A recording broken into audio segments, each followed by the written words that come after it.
आज हमारे लिए एक ऐतिहासिक दिन है। हमारे संगठन निर्माण की जो प्रक्रिया थी, उस प्रक्रिया में आज हमने एक दूसरा बड़ा कदम उठाया है।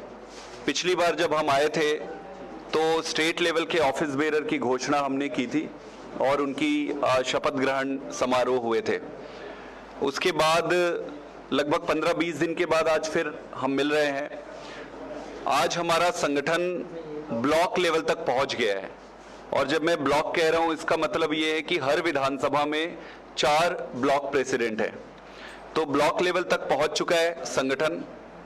ओवरऑल आज की तारीख में लगभग 1300 के आसपास ऑफिस बेरर हैं जो अपॉइंट हो चुके हैं। इन ऑफिस बेरर्स को सिलेक्ट करने में, अपॉइंट करने में बहुत साइंटिफिक तरीके से प्रक्रिया अपनाई गई। इस प्रक्रिया में सारे पॉइंट्स को ध्यान में रखकर, योग्यता को ध्यान में रखकर, उनकी देश के प्रति कर्मठता को ध्यान में रखकर ये पद के लिए इन लोगों को चुना गया है। इसके बाद आज के शपथ ग्रहण के बाद 2 कदम और आगे बढ़ेंगे आने वाले लगभग 25 दिनों में। इसके बाद हम अगला कदम लेंगे सर्कल के लेवल पर। सर्कल लेवल पर कहने का मतलब है कि हर 10 गांव के पीछे एक अध्यक्ष रहेंगे, इंचार्ज।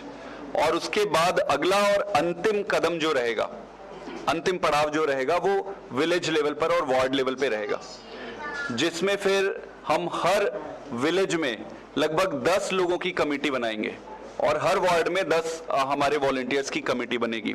तो मेरा कहने का मतलब ये है कि आज ब्लॉक लेवल तक पहुंचे हैं, इसके बाद 2 पड़ाव और आने हैं जिसमें हम सर्कल और फिर अंतिम जो रहेगा वो विलेज लेवल पे रहेगा।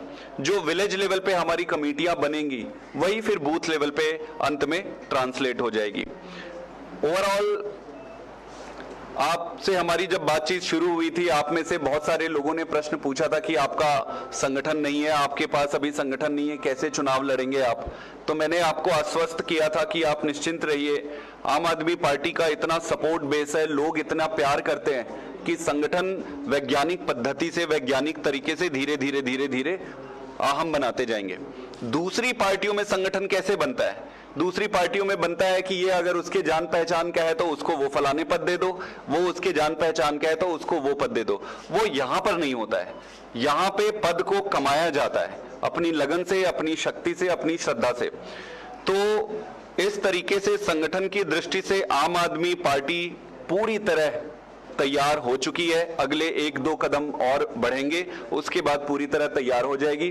उसके बाद जून के महीने में, अभी ये ऑफिशियल अनाउंसमेंट नहीं है, लेकिन जून के महीने में हमारे नेता माननीय अरविंद केजरीवाल जी फिर यहाँ पर आएंगे और एक बड़ी सभा करेंगे और एक बड़ी जो शपथ ग्रहण का कार्यक्रम होगा जिसमें गांव के 10 जो हर गांव से 10-10 जो हमारे वॉलंटियर्स रहेंगे उनको शपथ दिलाएंगे। तो वो एक पड़ाव रहेगा।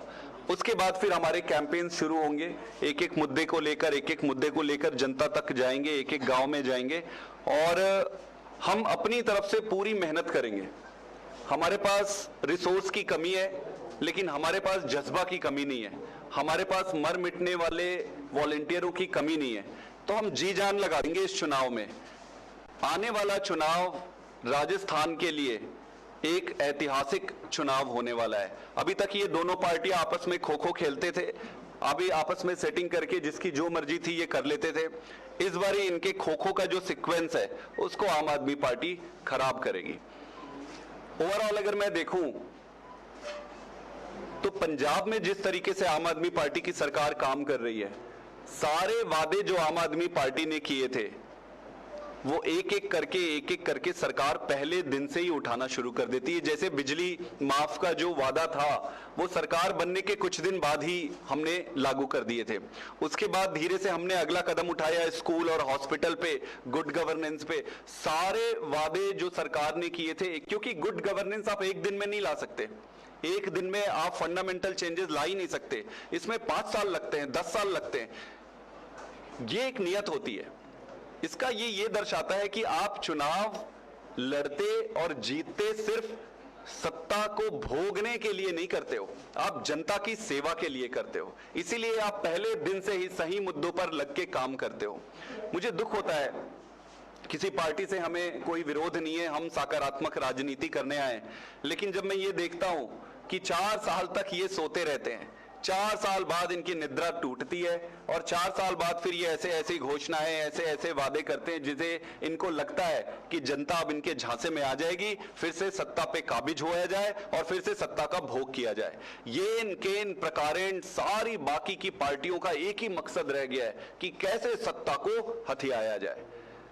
हमारा मकसद इस तंत्र को तोड़ना है, इस जो गंदी राजनीति का जो खेल है उसको तोड़ना है। हमारे पास जितनी भी शक्ति है, जितना सामर्थ्य है, जितनी ज्ञान, जितनी बुद्धि ईश्वर ने दिया है, पूरी ताकत से चुनाव लड़ेंगे।